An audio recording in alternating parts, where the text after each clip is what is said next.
Hello दोस्तों, कैसे हैं आप लोग। Welcome to our new blog. आज हम दिल्ली टू गोवर्धन यात्रा भाग 2 में हैं और हम लोग गोवर्धन पहुंचने ही वाले हैं। गोवर्धन यात्रा आज हम लोग टुक टुक से करेंगे, छोटी परिक्रमा भी और बड़ी परिक्रमा भी। तो चलिए चलते हैं। अब हम लोग अभी पहले छोटी परिक्रमा कर रहे हैं। छोटी परिक्रमा लगभग 10 किलोमीटर का है और बड़ी परिक्रमा लगभग 12 किलोमीटर का है। तो टोटल मिला के 22 किलोमीटर होता है। वो 21 पॉइंट कुछ का है। और अभी हम लोग छोटी परिक्रमा कर रहे हैं, टुक टुक से कर रहे हैं, क्योंकि रात का समय है और बारिश भी हो रही है थोड़ी बहुत। और आज हम टुक टुक पे परिक्रमा करते हुए जानते हैं गोवर्धन पर्वत के बारे में। गोवर्धन पर्वत को गिरिराज महाराज भी कहा जाता है। गोवर्धन पर्वत का इतिहास भगवान कृष्ण की लीला से जुड़ा है, जब उन्होंने इंद्र के प्रकोप से ब्रजवासियों की रक्षा के लिए इसे अपनी उंगली पर उठाया था। गोवर्धन को कृष्ण का ही एक रूप माना जाता है और इसकी पूजा और परिक्रमा का विशेष महत्व है। श्री कृष्ण ने ही ब्रजवासियों को इस पर्वत की पूजा करने के लिए प्रेरित किया था। पौराणिक कथाओं के अनुसार यह पर्वत पहले हिमालय में स्थित था, जिसे हनुमान जी ने सेतु निर्माण के लिए ले जा रहे थे और उन्हें इसे यहीं छोड़ना पड़ा।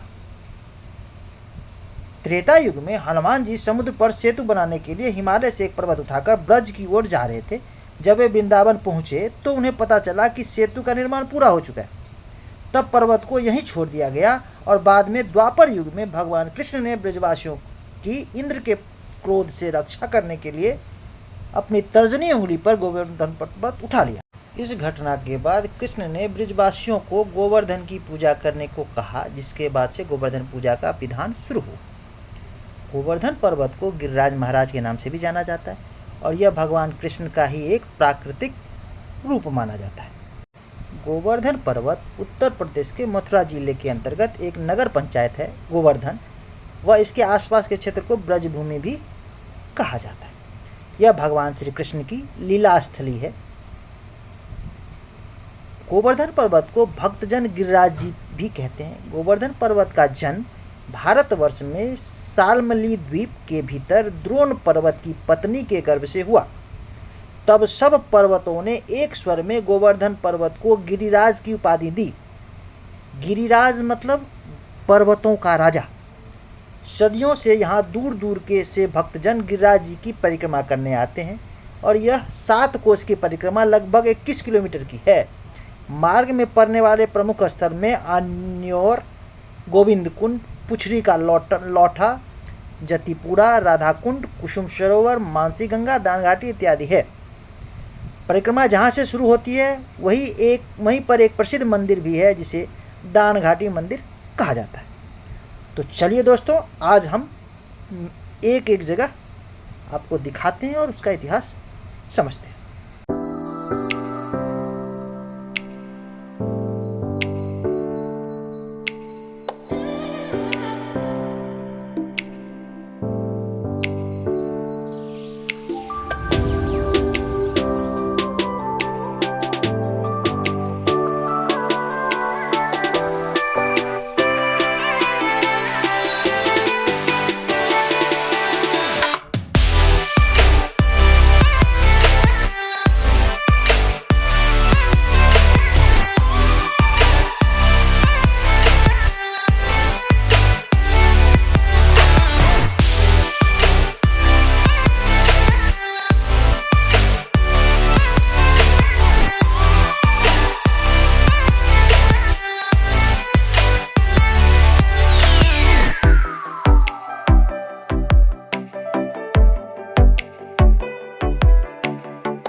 तो दोस्तों, अब हम लोग पहुंच चुके हैं राधा कुंड। हमारी टुक टुक रुक चुकी है। अब यहाँ से हमें पैदल ही जाना है। तो चलिए आपको दर्शन कराता हूँ राधा कुंड का। राधा कुंड के बारे में जानते हैं।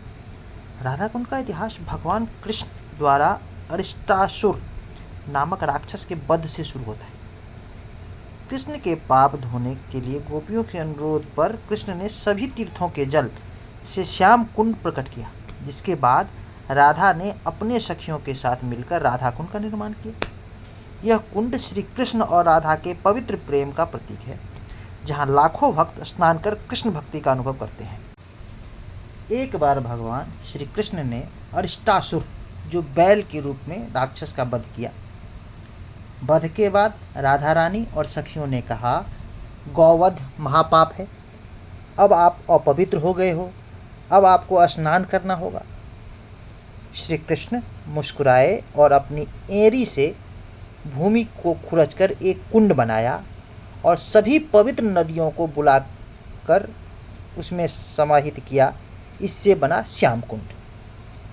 राधा रानी और सखियाँ बोली, हम भी अपना अलग कुंड बनाएंगी। उन्होंने कंगनों और कंगनियों से भूमि खोदी, जिससे वहाँ राधा कुंड प्रकट हुआ।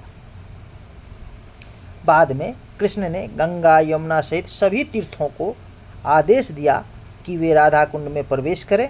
इस प्रकार यह कुंड संसार का सबसे पवित्र तीर्थ बन गया।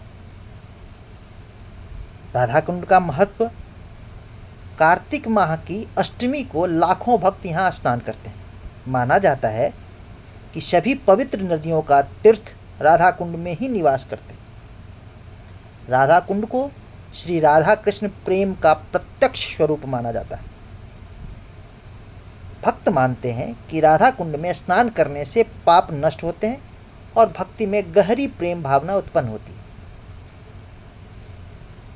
संतों ने कहा है, जो भक्त राधा कुंड की परिक्रमा करता है या उसका जल पान करता है, उसे भगवान श्री कृष्ण की अनन्य कृपा प्राप्त होती है। यहाँ की मधुर और शांतिमय वातावरण भक्तों की भक्ति रस में डुबो देता है। मान्यता है कि राधा कुंड में स्नान करने से संतान की प्राप्ति होती है और मनचाही मनोकामना पूरी होती है। भगवान श्री चैतन्य महाप्रभु ने इस पवित्र कुंडों के जीर्णोद्धार में महत्वपूर्ण भूमिका निभाई थी और उन्होंने गोसाई रूपों के साथ यहाँ स्नान किया था। यह कुंड गोवर्धन पर्वत के पास अरिता नामक गांव में स्थित है और ब्रजमंडल की परिक्रमा का एक महत्वपूर्ण पड़ाव है। तो अब हम, ये राधा कुंड की कहानी थी। अब हम लोग राधा कुंड पहुंचने ही वाले हैं, तो राधा कुंड पहुंचते हैं, फिर आगे।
और हम लोग राधा कुंड पहुंच चुके हैं। ये राधा कुंड का गेट है, जहाँ से अंदर जाते हैं और ये सब राधा कुंड से दर्शन करके वापस आ रहे हैं। ये रहा राधा कुंड। इनका जल हरा है। ये हम लोग राधा कुंड, ये रहे राधा कुंड, जो एक महत्वपूर्ण पड़ाव है छोटे परिक्रमा का। और परिक्रमा के बारे में ऐसा है कि दान घाटी से परिक्रमा स्टार्ट होती है, छोटी परिक्रमा, और दान घाटी पे ही जाके छोटी परिक्रमा ख़त्म होती है। फिर वहाँ से बड़ी परिक्रमा स्टार्ट होती है, जो वापस फिर दान घाटी पे ही आके बड़ी परिक्रमा ख़त्म होती है। अब आप लोग राधा कुंड का दर्शन करिए, फिर हम मिलते हैं अगले पड़ाव में।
हम लोग राधा कुंड से निकल चुके हैं।